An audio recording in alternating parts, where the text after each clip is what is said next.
নমস্কার বন্ধুরা, বিপিন পাপিয়া রান্নাঘরে আরো একটি নতুন পর্বে আপনাদের সকলকে স্বাগত। তৈরি আমাদের চিকেন মহারানী। এখানে আমরা 400 গ্রাম চিকেনকে পরিষ্কার করে ধুয়ে নিয়েছি। এবার এর মধ্যে 1 চামচ লবণ দিয়ে নিলাম, হাফ চামচ গোলমরিচ গুঁড়ো, 1 চামচ আদা রসুন বাটা, হাফ চামচ মতো লেবুর রস দিয়ে দিচ্ছি, অল্প একটু সরষের তেল দিয়ে নিচ্ছি,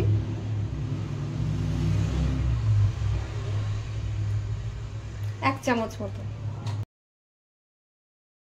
জন্য আমি এখানে নিয়ে নিয়েছি 1 টুকরো দারচিনি, 2টো ছোট এলাচ, 4টা লবঙ্গ, অল্প একটু জয়িত্রী, 1টি বড় এলাচ, 1 টুকরো জায়ফল, 4টি আমন্ড, 4টি কাজু, 1 চামচ জিরে, গোটা জিরে, 1 চামচ গোটা ধনে আর অল্প একটু কাসুরি মেথি।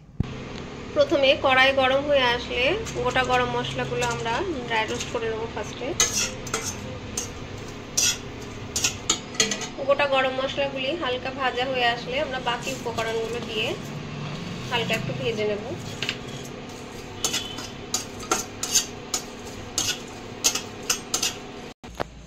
এবার আমরা ওই মশলাগুলোকে একটি পাত্রে তুলে ঠান্ডা করতে দেব।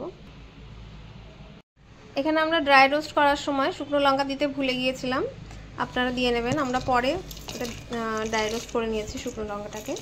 এবার আমরা মিক্সিতে একটা মিহি মশলা বানিয়ে নেব।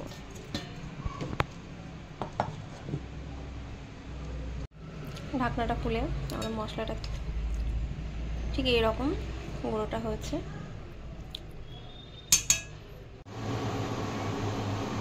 কড়াই গরম হয়ে আসলে এর মধ্যে 2 টেবিল স্পুন সাদা তেল দিয়ে নিচ্ছি। এবার এই তেলেই গোটা জিরে, গোলমরিচ, একটা শুকনো লঙ্কা, একটা তেজপাতা ফোড়ন দিয়ে নিচ্ছি, কাঁচা লঙ্কাও এর সঙ্গে দিয়ে দিলাম।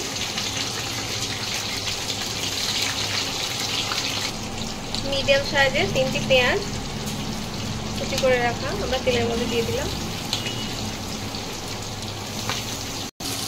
মিশিয়ে নিচ্ছি। পেঁয়াজের মধ্যে হাফ চামচ মতো লবণ দিয়ে নিচ্ছি, মিশিয়ে নিলাম।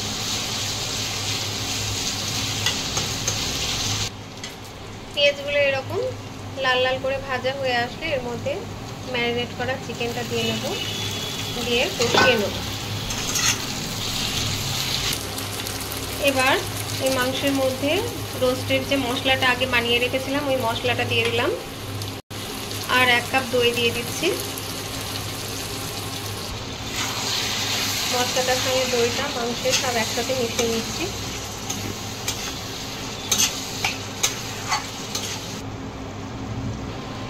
আঁচটা স্লো করে দিয়ে আমরা ঢাকা দিয়ে দিচ্ছি 10 মিনিট মতো। আমরা মাঝে মাঝে ঢাকা খুলে দেখে নিয়েছি, এখন দেখছি যে জলটা একটু কমে এসেছে, তাই আমরা অল্প একটু গরম জল এর মধ্যে দিয়ে দিচ্ছি, মিশিয়ে নিচ্ছি। এর মধ্যে অল্প একটু চিনি দিয়ে নিচ্ছি, আপনারা চাইলে চিনিটা নাও দিতে পারেন। ঢাকা খুলে একটু নাড়াচাড়া করে নিচ্ছি। মাংস আমাদের অলমোস্ট সিদ্ধ হয়ে গেছে। এবার এর মধ্যে একটা চেরা কাঁচা লঙ্কা, অল্প একটু কাসুরি মেথি দিয়ে আঁচ বন্ধ করে দিয়ে ঢাকা দিয়ে স্ট্যান্ডিং টাইম রেখে দেব। তৈরি আমাদের চিকেন মহারানী। এবার আমরা একটা পাত্রে পরিবেশন করে নিচ্ছি।